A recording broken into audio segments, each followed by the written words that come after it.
Welcome to Constellations, the podcast from Kratos, where industry leaders share their thoughts and experience on the future of space business, policy, and opportunity. If you like Constellations, please support us by giving a rating and review on iTunes. And don't forget to share this podcast online to help our community grow.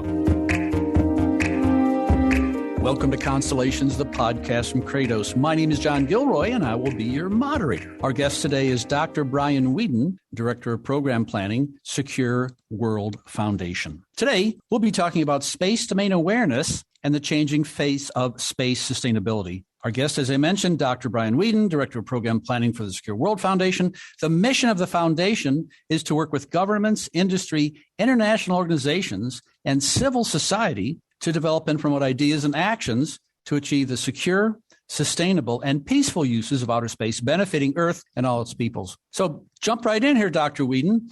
You've been in this industry a long time. So how has your view on space sustainability changed? Thank you for inviting me. I'm very glad to be here and happy to talk about this. It's changed quite a bit. I got into this industry as an officer in the United States Air Force.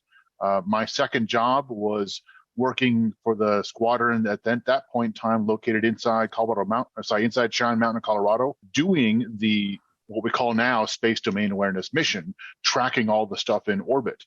And that really opened my eyes as to what's up there, what we're doing. And then we started to see all this debris and more satellites and security issues and threats. And that kind of set me on this path of focusing on space sustainability. So let's talk about this Secure World Foundation. So what is the Secure World Foundation doing regarding this concept of space sustainability? Well, we're a little bit unique in that we are a privately funded foundation based here in the United States, although we do work all over the world. And we're the only ones that we know of that are dedicated to this mission of space sustainability. We believe that space has being used for all these great benefits and capabilities for commercial, national security, civil, science. And we want to make sure we can continue to do that into the future as we find even new and better ways to use space. So all of our projects, all of our focuses are on that question of how do we ensure the long-term sustainability of space. Within that, there's a lot of things that we do.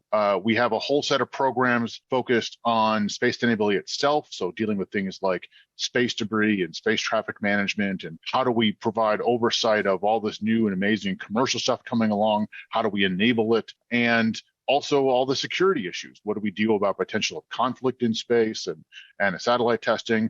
We also have some other programs that are focused on how to better use space for benefits. How can we help to solve global challenges using space data? So what I do in the foundation focuses more on the sustainability of space itself.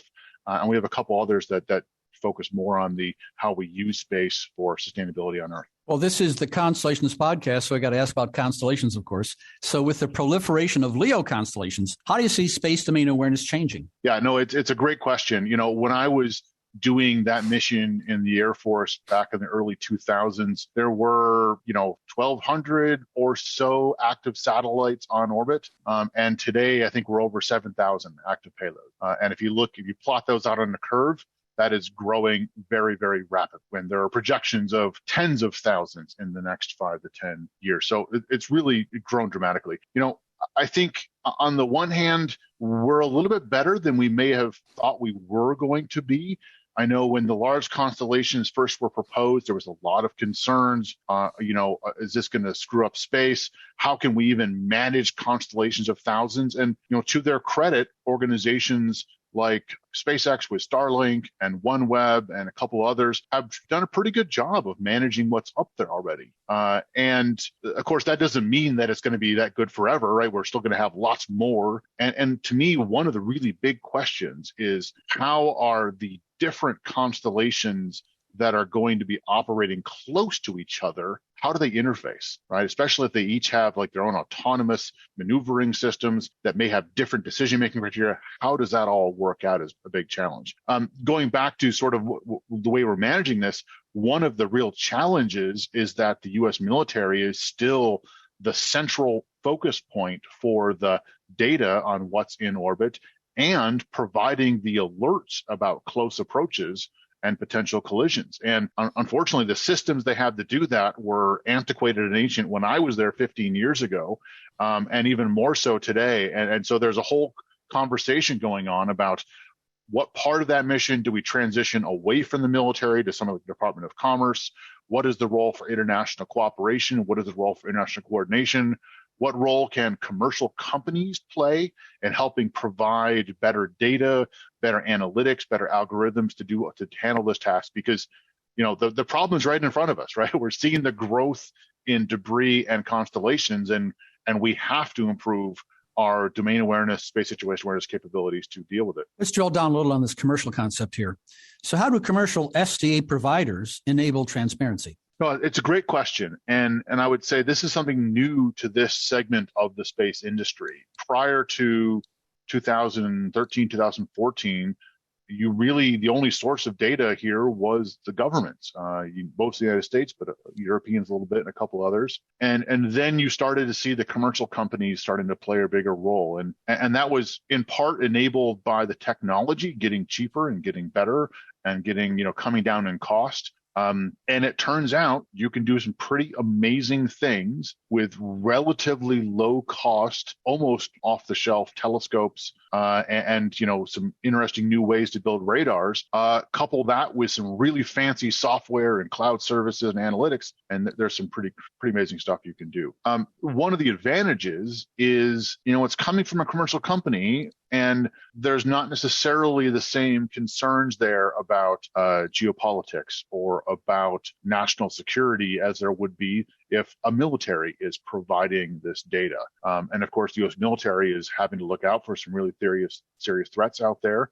And some of the same sensors they use for things like missile warning are also being used to track stuff in space. And there's a legitimate concern about providing those data from those sensors that might reveal something about those other national security missions. So having the commercial entities and also other, scientific, other entities coming out there providing the data, I think is a good thing for the industry because it makes more data available. It diversifies the sources of data and helps provide a little bit more insight into how that data is being generated, which hopefully is going to enable some more transparency into what's going on in space. Brian, before the interview started, we were going back and forth on the NFL. The local team, of course, drafted a defensive back. Now, defensive backs have to have a good awareness of what's going on in the field, don't they?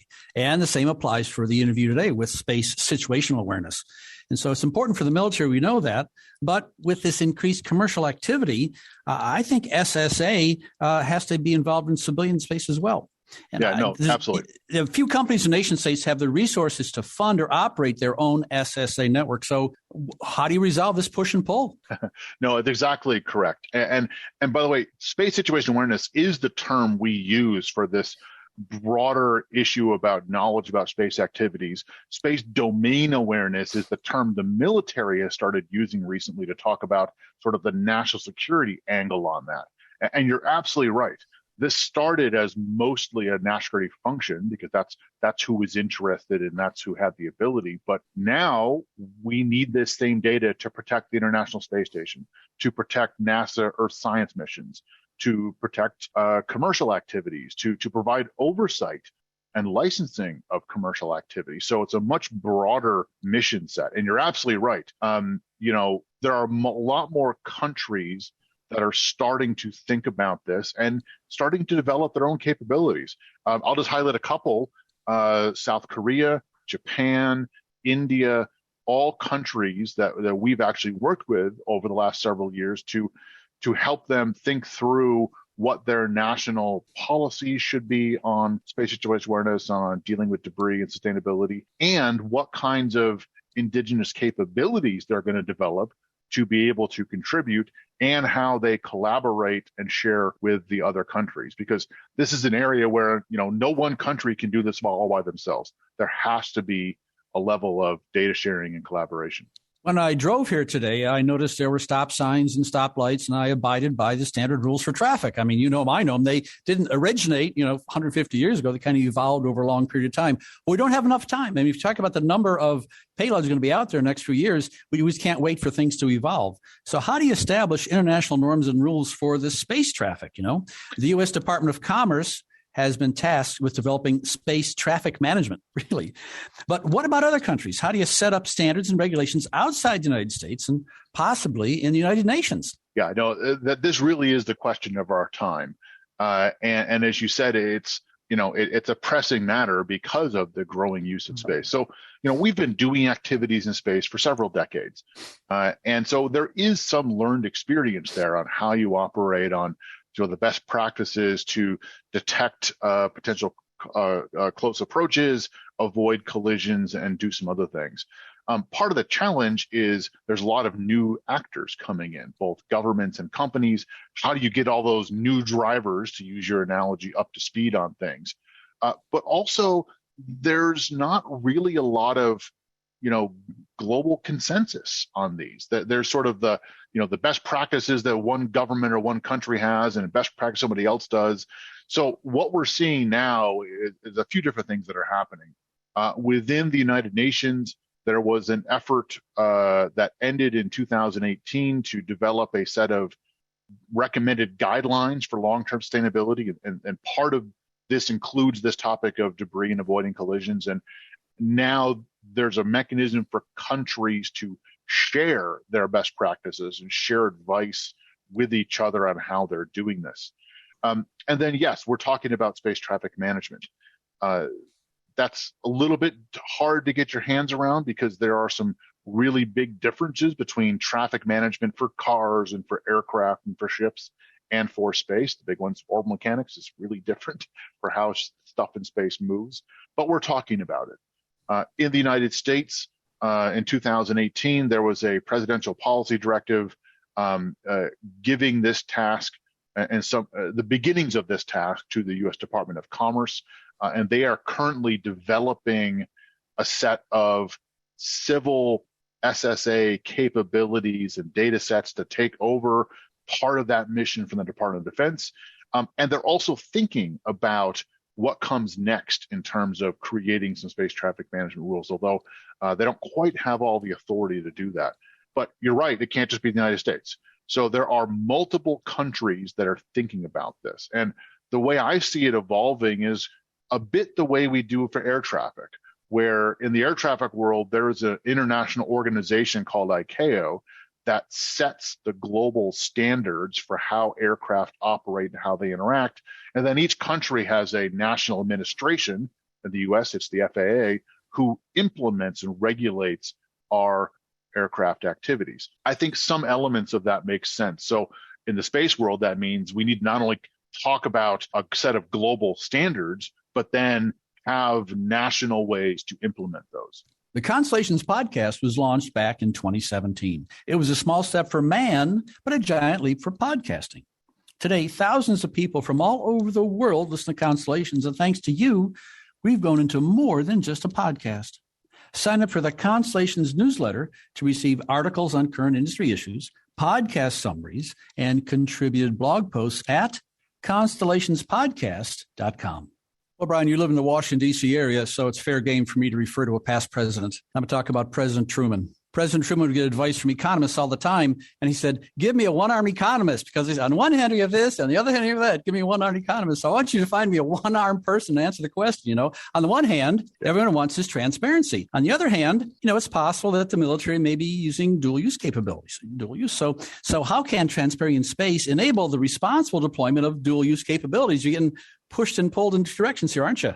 Yeah, no, and this has been a long-running debate in the space world since we started. There are so many capabilities, including rockets themselves, that could be used both for military purposes, delivering nuclear payloads, and for civil peaceful purposes, launching scientific satellites and launching astronauts. And how can you tell what something is being used for in space, whether it's being used for a military purpose or whether it's being used for a civil, peaceful purpose is extremely difficult, especially with the new technologies coming down the pipeline, such as rendezvous and proximity operations, satellite servicing, that could be great in terms of enabling sustainability, being able to clean up space, but they also have a lot of potential military applications. So what's happening now is a discussion among countries around how do you define responsible behaviors in space?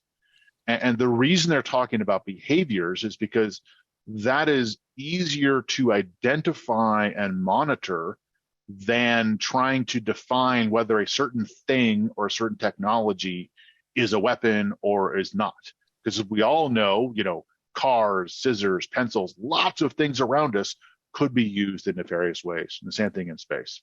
So in order to do that focus on responsible behaviors, you need to then be able to monitor what's going on in space. So that ties back into this need for better global monitoring of what's going on, space domain awareness, space situation awareness, as sort of the cornerstone of then being able to say, oh, we see that entity operating outside of the agreed norms, outside of what we think is the responsible behavior.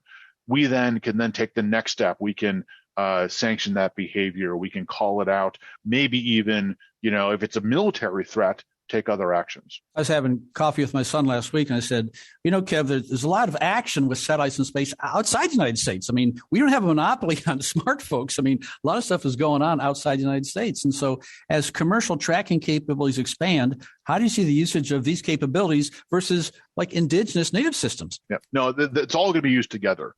As I sort of alluded to earlier, no one country can do this all by themselves. Even the United States, with all the money we spend on space and the military, is struggling to have a global network to track everything all the time.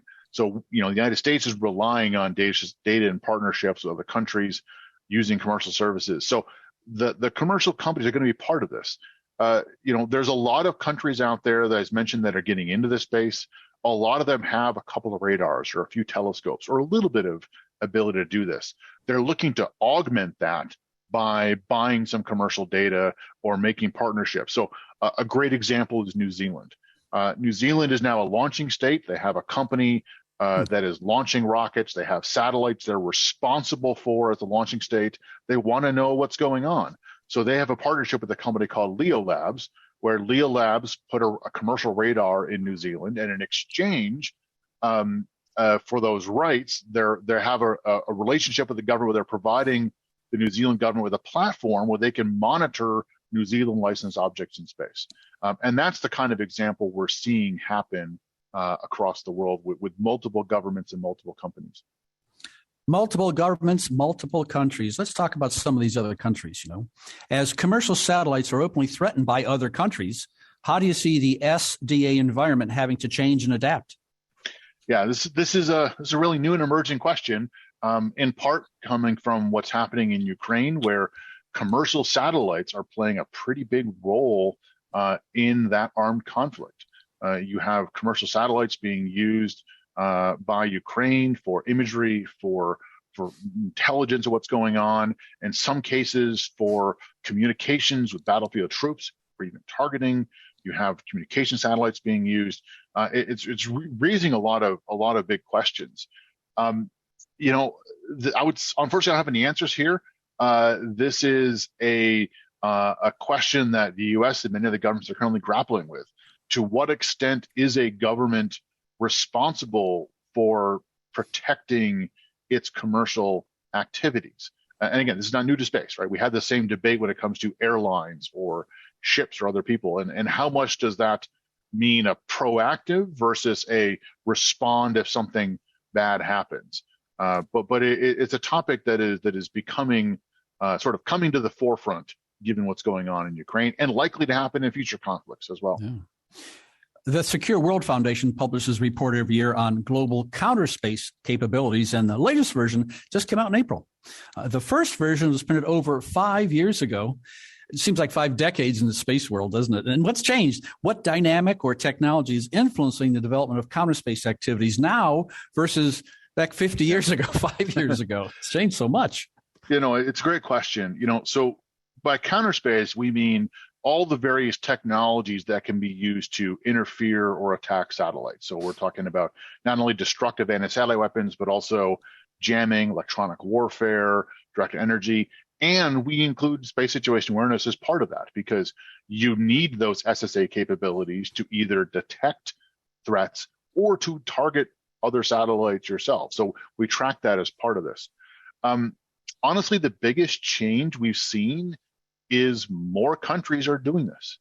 We've gone from, tracking 5 or 6 countries in the first edition to, I think we're up to 11 or 12 in the most recent edition, as more countries announce policies for offensive, defensive, counter-terrorist capabilities, as more countries have dedicated space domain awareness or SSA programs to develop those capabilities. So that is a noticeable trend we're seeing. On the positive side, we are not seeing destructive attacks being launched against satellites.